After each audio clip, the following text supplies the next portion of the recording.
Alam mo, normal lang na mapagod. Pero hindi ibig sabihin na mahina ka. Napapagod ka kasi tao ka.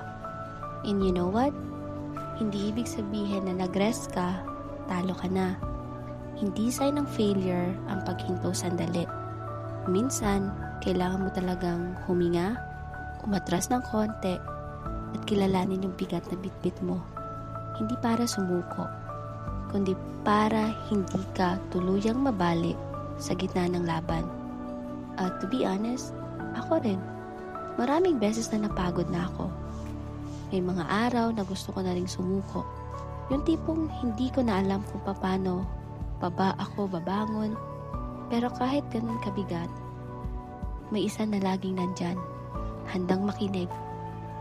Hindi ko man siya nakikita, pero ramdam ko yung bulong niya sa puso ko na laban lang, kasi sa bawat laban mo, kasama mo ako. And that's the best part. God doesn't rush you.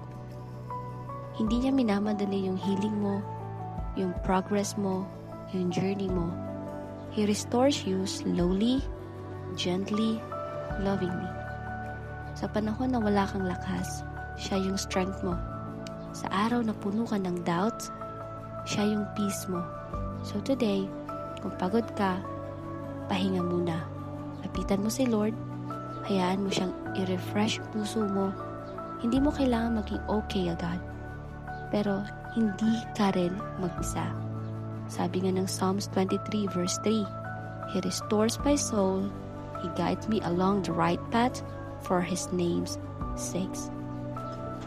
That diary reminds you, keep going.